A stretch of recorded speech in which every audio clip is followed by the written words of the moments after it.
Pois então, se tem uma coisa que Tatsuki Fujimoto conseguiu provar que tem em sua escrita é versatilidade.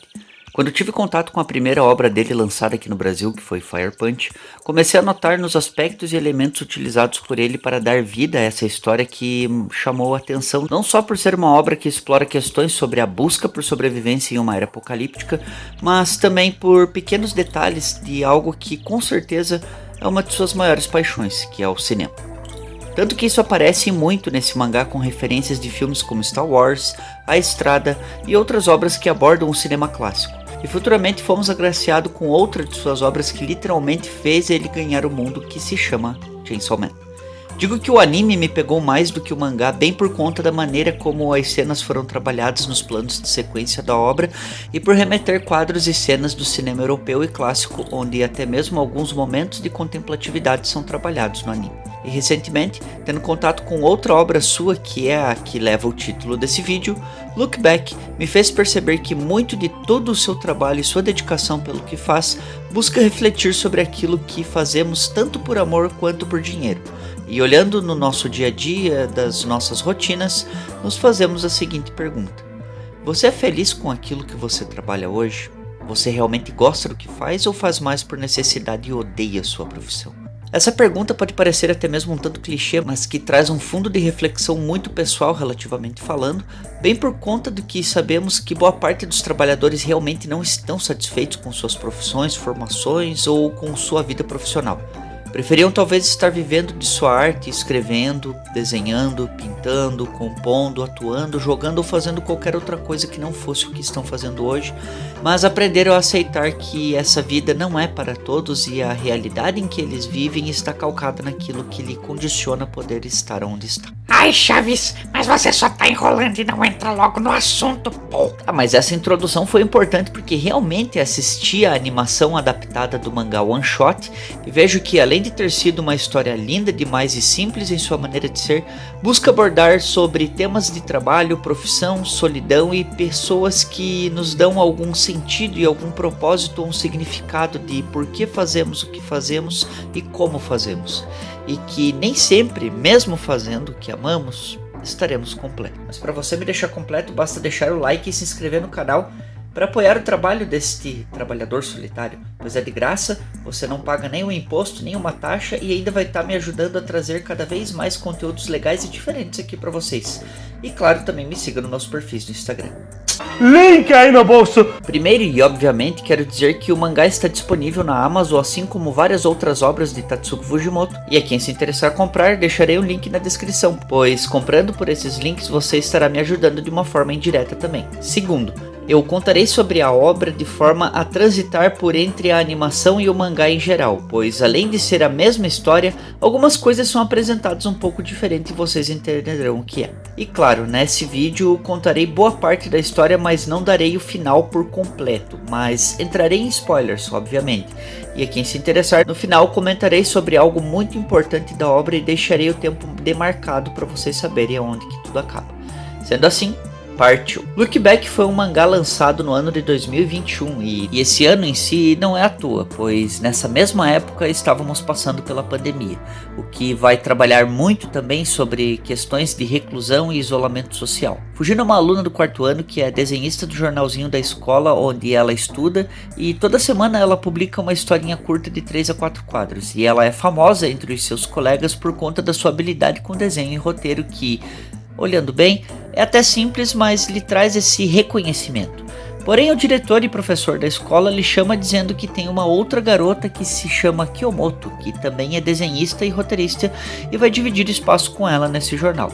Ela aceita, porém percebe que o nível de habilidade com o desenho de Kiyomoto vai muito além do dela. Isso acaba fazendo com que seus colegas comecem a admirar mais os desenhos da novata ao invés do desenho dela. Aí a gente pensa, agora ela vai querer confrontar e tirar satisfação, né? Pelo contrário, ela usa isso como forma de combustível para tentar melhorar ainda mais as suas habilidades. Fujino foca tanto nisso ao ponto de que ela nem mesmo se dá conta de que se passaram 2 anos e mesmo ela conseguindo melhorar e muito sua habilidade, ela acabou se esquecendo das pessoas em sua volta. Familiares, amigos, colegas de classe, Nada mais era importante para ela além da sua busca incessante pela perfeição. Algo que se diferencia do mangá para a animação é o começo. No mangá, a história começa já na escola com o pessoal recebendo o jornalzinho com a história, e na animação começa com uma pequena animação da história criada por Fujino. Esse começo diferente de ambas as obras funciona muito bem por conta do tipo de mídia que a história está sendo contada, até mesmo para termos uma noção da vibe que essas histórias passam, e mesmo com o decorrer da história, outras pequenas histórias também têm momentos de animação, o que nos dá uma dinâmica de como essa animação funcionaria se fosse idealizada em nossa mente e como seria que os elementos de preenchimento de continuidade dessas histórias iriam acontecendo conforme a nossa imaginação iria fluindo. Mas voltando. Porém, do nada, depois de muita dedicação no seu desenho e na maneira de publicar, Fujino acaba desistindo de tudo e começa a dar mais atenção para os seus familiares e amigos e a viver um pouco mais a sua vida. Falando agora sobre a personagem da Kiyomoto, ela também é uma garota estudante de 10 anos, porém ela é uma pessoa que sofre de um certo tipo de fobia social e que tem dificuldades em falar com pessoas.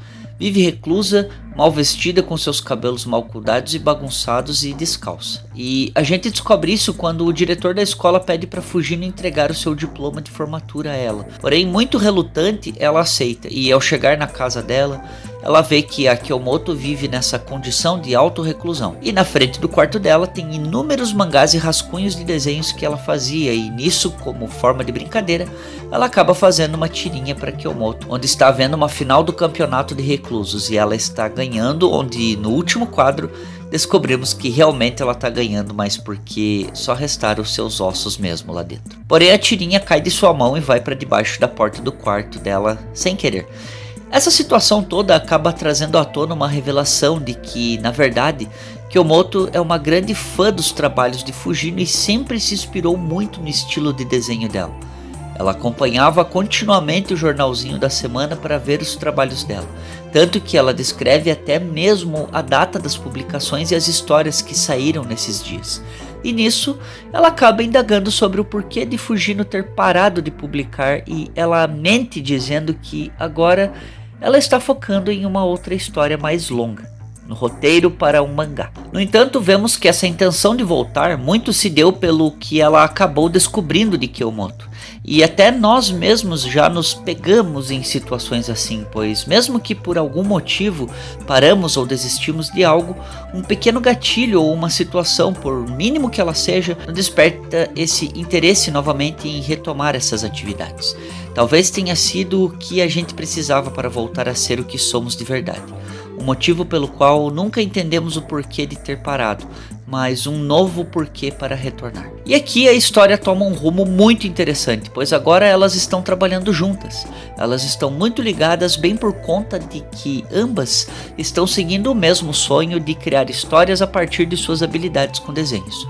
Uma em imagem de fundo e paisagem e outra em personagens e pessoas. Sem contar que as duas são boas roteiristas também, e obviamente que toda a dedicação das duas lhe proporciona o reconhecimento e a visibilidade dos seus trabalhos. Com 13 anos de idade, elas têm mangás publicados em revistas ao ponto de terem o convite para produzir uma série mais longa. Legal, está tudo perfeito, uma maravilha. Dinheiro, reconhecimento do público, nada pode dar errado, né? Só que não. Pois Kiyomoto decide ir para a faculdade cursar artes e Fujino quer continuar produzindo mais e mais. Isso obviamente acaba trazendo um conflito enorme entre as duas, onde acabam se separando.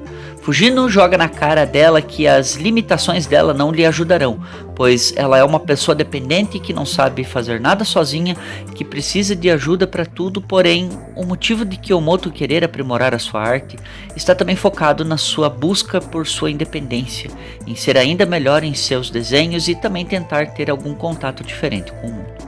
Ambas realmente se separam. Fujino se torna uma mangaka famosa do mangá Shark Kick, que obviamente é uma referência bem direta a Chainsaw Man, até porque na animação mesmo a gente vê que as capas dos volumes são praticamente idênticas aos do Homem Motosserra. Mas nesse ponto, essa situação de distanciamento e separação entra uma condição em que conversa muito com pessoas do ramo, que são os mangakás, os roteiristas, os desenhistas e profissionais dessa área em geral, que é a condição de solidão. Bem por conta de que em vários momentos artistas se encontram nesse estado sozinho, isolados, de vazio, por mais que tenham familiares e legião de fãs, a solidão vai ser a sua companhia de maior predominância. E isso conversa exatamente com o que foi a pandemia do Covid. Nessa situação, há uma coisa que vem muito de encontro com isso que aconteceu, pois as consequências foram relativas para uns e outros, e quanto ao que diz respeito a essas consequências, fica aqui o aviso de que precisarei entrar em zona de spoiler e spoiler pesado, e que pode também comprometer a sua experiência com essa obra, que foi muito importante eu não saber de nada dela antes de ver essa animação.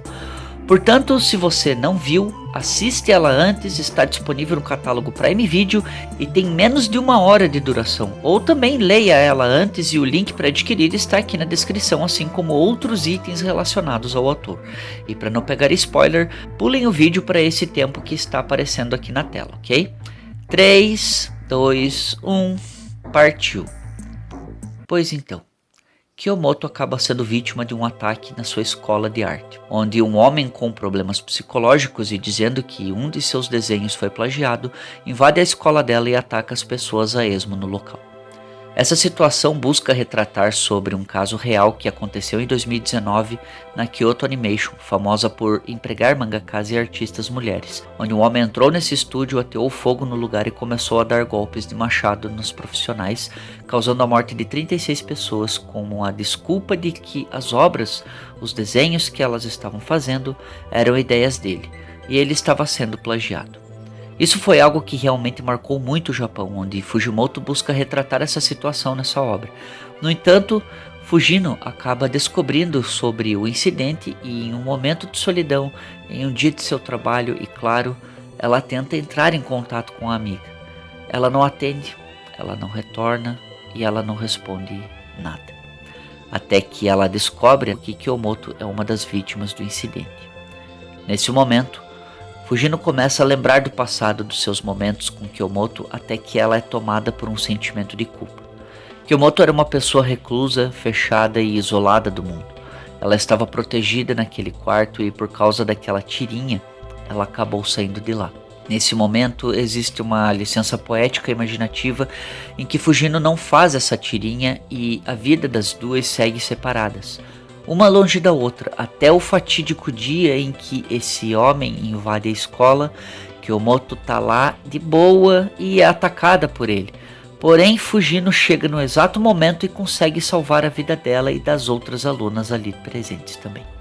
E nisso, Kiyomoto lembra das tirinhas de Fujino e elas acabam se tornando amigas ali, onde combinam de escrever e desenhar uma história juntas. Porém, essa situação imaginada por Fujino nos refere àquele momento em que paramos para pensar com nós mesmos. E se eu tivesse feito diferente? E se a gente não tivesse se conhecido? E se eu tivesse tratado ela melhor? E se eu tivesse respeitado as decisões dela? E se eu não tivesse feito o contrário do que eu pensei fazer? Tudo isso nos mostra que olhar para trás tem muito mais a ver com o presente do que podemos pensar. O resultado do agora, de onde estamos, do que somos, do que nos trouxe até ali, nos mostrou sobre aquilo que construímos nessa jornada e quando Fujino faz isso, ela percebe que nesse final feliz algo não teria acontecido. Esse suporte, esse apoio entre ambas, a atenção e os momentos que elas tiveram juntas, nunca aconteceu. E mesmo que viesse a acontecer, não teria o mesmo efeito. Nisso, como forma de homenagear a vida da amiga e a todos esses momentos únicos e felizes, Fujino aceita o destino. E agora, mesmo ainda pensando de forma triste em tudo o que passou, ela quadriniza em forma de tirinha essa imaginação que se chama Look Back e coloca no vidro do seu estúdio, como uma maneira de manter Kiyomoto por perto enquanto ela estiver fazendo mangás. Essa obra agora, falando da animação, entra em um debate muito importante sobre o tempo de duração que uma obra animada precisa ter, que é chamada de tempo de ouro, que é de 90 minutos ou 1 hora e meia. No entanto, isso não acontece por aqui, pois mesmo que com pequenos diálogos e com o maior aproveitamento possível do material disponível do mangá, a animação busca ter a sua identidade única e singular com uma produção muito bem feita e com uma trilha sonora encantadoramente linda. Uma obra que mexeu bastante comigo, além de eu ter me identificado com inúmeras coisas presentes aqui e que pretendo trazer em algum vídeo em um outro momento, pois toda a simplicidade dessa obra só mostra que não se precisa de muito para surpreender e impressionar. Basta saber como contar uma história e com elementos que casem bem com a narrativa, e Look Back faz isso muito bem. Mas e você? Já assistiu a animação? Leu o mangá? Deixe nos comentários suas opiniões, sem dar spoilers, quais foram as suas percepções, falem sobre outros assuntos, o que quiserem, mas sempre com educação. E antes de ir, também quero deixar mais algumas dicas de mangás com histórias que tem aqui no canal para vocês conferirem também. Lembrem também, galera, que tem links com produtos para vocês poderem estar adquirindo e dessa mesma maneira estarem me apoiando aqui no canal. Se inscrevam, curtam, compartilhem com amigos e demais. Muito obrigado por ver o vídeo até aqui. Vejo vocês na próxima. Beijo bela, abraço fera e tchau. Olhe para trás, mas sempre com felicidade.